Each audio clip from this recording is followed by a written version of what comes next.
औज़ुबिल्लाहिमिनश्शैतानिर्रजीम बिस्मिल्लाहिर्रहमानिर्रहीम अल्लाहुम्मा सल्लि अला मुहम्मद व आलि मोहम्मद। अस्सलाम वालेकुम, मैं हूँ हिना, न्यूमरोलॉजिस्ट, और बात करूँगी वीकली हॉरोस्कोप के हवाले से कि आने वाला वीक जो है आप लोग के आपके लिए बुर्ज लियो यानी बुर्ज सरतान के लिए क्या लेकर आ रहा है। तो 8 अगस्त 2022 से लेकर 14 अगस्त 2022 तक का अरसा जो है बुर्ज लियो वालों के लिए क्या लेकर आता है। तो ये जो वीक है आपके ऊपर काफ़ी ज़्यादा बर्डन रहेगा इस पूरे वीक, और काफ़ी थकावट भी महसूस करेंगे। हर जगह से प्रेशर रहेगा आपके पास, आपकी तरफ जो है, चाहे वो काम के सिलसिले में हो, चाहे वो ज़ाती पर्सनल लाइफ हो। बुर्ज असद जो है, असद वालों पर सब जगह से प्रेशर है, और ये सब आपके अंदर खुद जो है आपने अपने ऊपर ले रखा है। तो हर काम अपने ऊपर, जिम्मेदारी अपने ऊपर ले रखी है। तो सेहत के हवाले से जो है ख्याल रखना है, थोड़ा सा कमर दर्द रह सकता है। तो आपको थोड़ा सा पाँव का भी ख्याल रखना है, पाँव के दर्द का भी थोड़ा सा।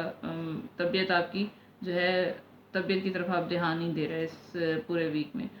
काम की बर्डन बहुत ज़्यादा है इस वजह से। तो काम में भी तकलीफ हो सकती है, फैमिली पर भी काम पर हर चीज़ का प्रेशर बहुत ज़्यादा रहेगा, क्योंकि सबसे आगे रहना चाहते हैं आप, सब कुछ आप खुद करना चाहते हैं और सबसे आगे रहना चाहते हैं। सबको खुश करने की चक्कर में आप लगे हुए हैं। तो और चाहते हैं कि मैं खुद ही सबको मुतमईन करूं। तो अच्छी सेहत रहने के लिए आपको सदका देना होगा।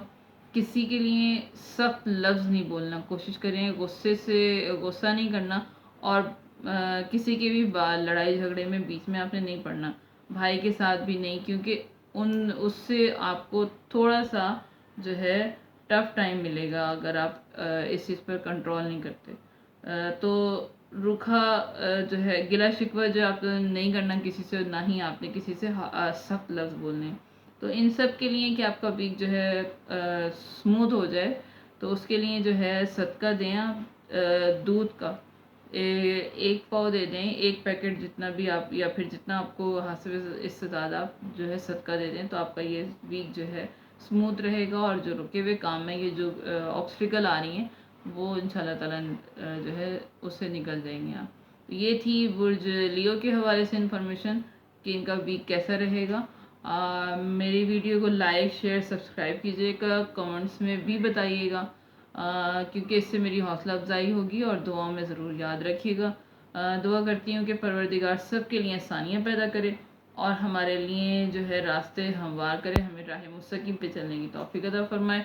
मिलती हूँ नेक्स्ट वीडियो, तक के लिए इजाज़त दीजिए। अल्लाह हाफ़िज़।